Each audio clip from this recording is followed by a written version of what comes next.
Welcome to my YouTube channel ज़ू सफ़ीर। कभी आपने सोचा है कि लाहौर जैसे बड़े शहर में कुदरत कहाँ छुपी हुई है? हम समझते हैं कि शहर सिर्फ इमारतों, गाड़ियों और शोर का नाम है, मगर हकीकत ये है कि इन्हीं गलियों, पार्कों और छतों पर ज़िंदगी का एक ऐसा जहान बसता है जिसे हम अर्बन बायोडाइवर्सिटी कहते हैं। ये वो तमाम जानदार हैं जो हमारे शहरों में बसते हैं। परिंदे, तितलियाँ, शहद की मक्खियाँ, दरख्त, कीड़े, यहाँ तक कि वो केचुए जो मिट्टी को ज़िंदा रखते हैं। अर्बन बायोडाइवर्सिटी से मुराद वो जानदार हैं जो शहरी इलाकों में पाए जाते हैं। ये पार्कों में उड़ते परिंदों से लेकर सड़क किनारे उगे पौधे और पानी के तालाबों में रहने वाले मेंढकों तक फैला हुआ है। ये जानदार शहरों के माहौलियाती निज़ाम को मतवाज़न रखते हैं। ये स्पीशीज़ हमारे रोज़मर्रा ज़िंदगी से जुड़ी हुई हैं। ये हवा को साफ़ करती हैं, दर्जा हरारत को कम करती हैं, बारिश के पानी को जज़ब करने में मदद करती हैं और हमारे ज़हनी सुकून में भी किरदार अदा करती हैं। सोचिए, अगर लाहौर के पार्कों में परिंदों की चहचहाहट ख़त्म हो जाए या फूलों पर शहद की मक्खियाँ ना आएँ तो शहर सिर्फ कंक्रीट का जंगल रह जाएगा। बदकिस्मती से लाहौर समेत दुनिया भर के शहरों में बायोडाइवर्सिटी तेज़ी से कम हो रही है। इसकी बहुत सारी वजूहात हैं, जिसमें अनप्लैन्ड अर्बनाइजेशन, डिफॉरेस्टेशन यानी दरख्तों की कटाई, आलूदगी, गैर मकामी या इन्वेसिव स्पीशीज़ का फैलाव, केमिकल अद्वियात और स्प्रे का ज़्यादा इस्तेमाल और कुदरती रिहाइशगाहों का ख़त्म होना है।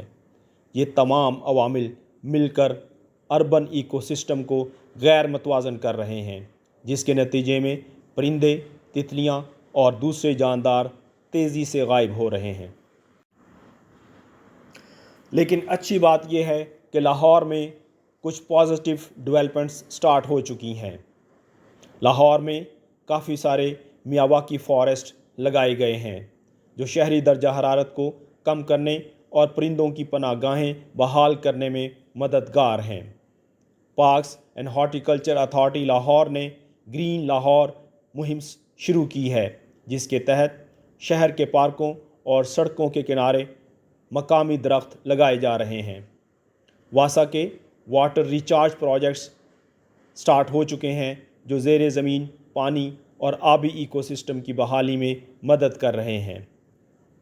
कुछ यूनिवर्सिटीज़ और कॉलेजेस में शहद की मक्खियों और तितलियों के लिए पोलिनेटर्स गार्डन कायम किए जा रहे हैं।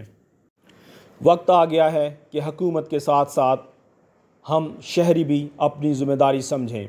छतों पर पौधे लगाएं, परिंदों के लिए पानी रखें और स्प्रे का इस्तेमाल कम से कम करें। याद रखें, कुदरत का तवाज़न सिर्फ जंगलों में नहीं, शहरों में भी कायम करना बहुत ज़रूरी है। शहरों की खूबसूरती सिर्फ इमारतों में नहीं, बल्कि इन जानदारों में है जो हमारे साथ सांस लेते हैं। अगर हमने इन्हें महफूज ना किया तो मुस्तकबिल में शायद हम सिर्फ खामोश शहरों में रह जाएंगे। हमें ऐसे शहर बनाने होंगे जहां इंसान और कुदरत साथ साथ परवान चढ़ें, जहां परिंदों की चहचहाहट, दरख्तों की सरसब्जी और तितलियों की रंगीनी रोज़मर्रा ज़िंदगी का हिस्सा हो। यही वो शहर होंगे जो असल में ज़िंदा शहर या लिविंग सिटीज़ कहलाएंगे। याद रखें, अगर हमने आज अपने माहौल की हिफाजत ना की तो आने वाली नस्लें सिर्फ तस्वीरों में ही परिंदे, फूल और तितलियां देख पाएंगे। वक्त आ गया है कि हम शहरों को सिर्फ रहने की जगह नहीं, बल्कि सांस लेने की जगह बनाएं। कुदरत की बहाली में हमारा छोटा मगर ताकतवर कदम बन सकता है अगर हम अपने घरों में, पार्कों में और छतों पे पौधे लगाएं। अगर आप इस बात से एग्री करते हैं तो कमेंट्स में बताइए, आपके ख्याल में लाहौर में अर्बन बायोडाइवर्सिटी को बढ़ाने के लिए सबसे अहम कदम क्या होना चाहिए। मज़ीद इस किस्म की वीडियोस देखने के लिए हमारे चैनल ज़ू सफ़ीर को लाइक